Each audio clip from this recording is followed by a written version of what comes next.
more reflections on why we need a specific place for study. Welcome, I'm Malcolm Cox and thank you for joining me today for Quiet Time Coaching episode 46. Now in last week's episode, number 45, we looked at why we need a specific place for study.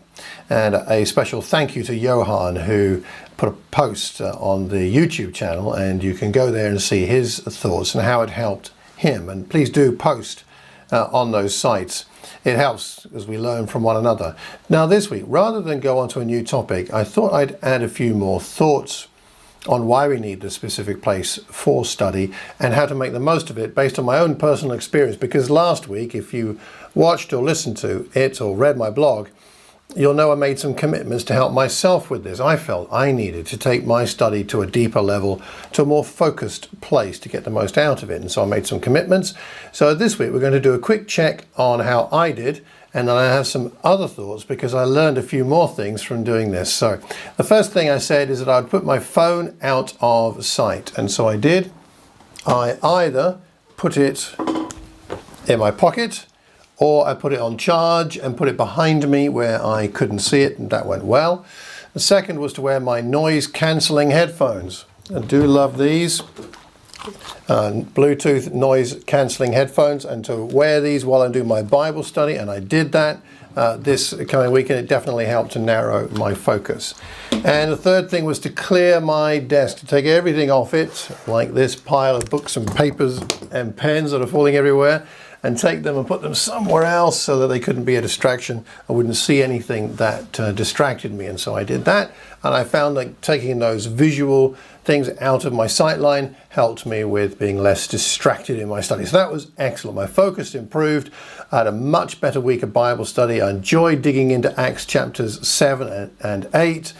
It was enlightening and inspiring, and I enjoyed it. So that was really good. But something happened this week, which was that as I removed these other things from being a distraction, I noticed some more that I didn't even see were there. They were sort of submerged or hidden by the distractions I was already wrestling with. So let me share those with you and what I'm going to do about that this week, and then I'd love to know what you're going to do. So the first thing is going back to the headphones. These headphones are wonderful. They're noise cancelling, cuts out almost all noise.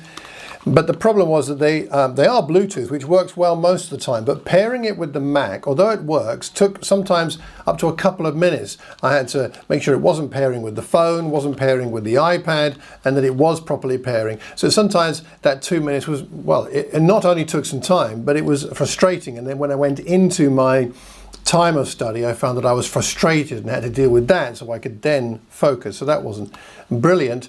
And secondly, also I found that sometimes the music that I was playing, my favourite piece of music, the Mozart D minor piano concerto, Kirkel number 466, that I play when I'm doing my Bible study, it skipped now and again because of the Bluetooth connection not being so good. So this week what I'm going to do, if I find that being a problem, either connecting or skipping, then I'm going to use a cable. I have a cable, I'll just plug that in if it takes more than a few seconds to set this up, and that hopefully will sort that out. So that was the first thing.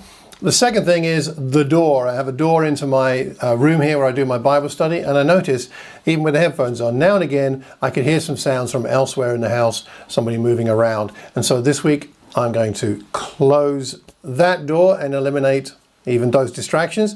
The third issue is art reflection. I can illustrate this. So on behind me on my monitor, you can see that's my Bible study. Up there's what I use my software, Accorder's software, which I love. That's what it's like, but you can probably see there already some reflections. And something that happened, because there's a window behind me, as I was working on my Bible study this week, people walking past behind me, I could see reflected on the screen. And that distracted me, and sometimes I just noticed it, which was a bit of a distraction. Sometimes I thought, who was that? And I turned around to look out of the window. Oh, it's so-and-so, one of my neighbours. Oh, that's interesting, they got a new dog. And again, I was distracted, and I got out of that state of focus. So this week, I've got some curtains. I'm going to pull them across while I do my study in the morning, because it's nice and bright in the mornings at the moment. I'm going to pull those across, and the reflection should vanish, if not, certainly be diminished, if not completely eliminated. And I think that will help me with my focus. So that's the third thing. And the fourth thing is software. I made a mistake this week. one morning as I was doing my Bible study, I thought I would run a program in the background that wouldn't distract me, so I thought. It's a program called Clean My Mac, which I use once a week just to clean it up and eliminate anything that's slowing it down. And I let it run in the background. It doesn't affect the performance. It's silent and no problems, I thought, but how wrong I was. It's funny how just knowing it was running in my mind, and now and again I'd think, is it finished yet? Has it detected anything unusual? And it took my focus away from my study. So that's my fourth new resolution for this coming week. I will have no additional software running other than what's going to help me for my study. So those are my 4 commitments this week to add to my 3 from last week, which of course makes the perfect number of 7. So that must be the correct number, perhaps. This week it's the headphones connected via a cable, the door shut, the curtains pulled across to reduce reflections, and no additional software running. So that's what I'm going to be doing. What am I looking for? I'm looking for the condition they call flow. Are you familiar with that term? You might like to watch a TED Talk on it by the chap who coined the phrase, I believe. I'll put the link to that in the show notes, and I'll also put a link to his classic text, the book on flow that he wrote a few years ago now. But I like the idea, and it's the idea that basically you're so absorbed in what you're doing, you're not noticing the passing of time. It involves your mind, but your emotions. You're not noticing the potential distractions around you. You're absorbed. I love to be in that state when I do my study and many other things. But we have to understand what's preventing flow for us to then enjoy it the most we can. And I do know that when I'm in that state of flow, I'm enjoying my Bible study most, but also I seem to absorb and remember more and learn more. And I'd like to do more of that. And I hope that sharing these ideas will help you to be able to do more of that, and that to be more commonly your experience and your own personal study. So have you tried any of these ideas? Have you got some of your own? What's helping you to get into that state of flow in your study? I would love to know. So please leave a comment in the comment box below this recording. Then we can learn from one another, and we learn best when we learn in community. If you know someone who could benefit from these recordings, do send the link, pass it on to somebody else. That would be great.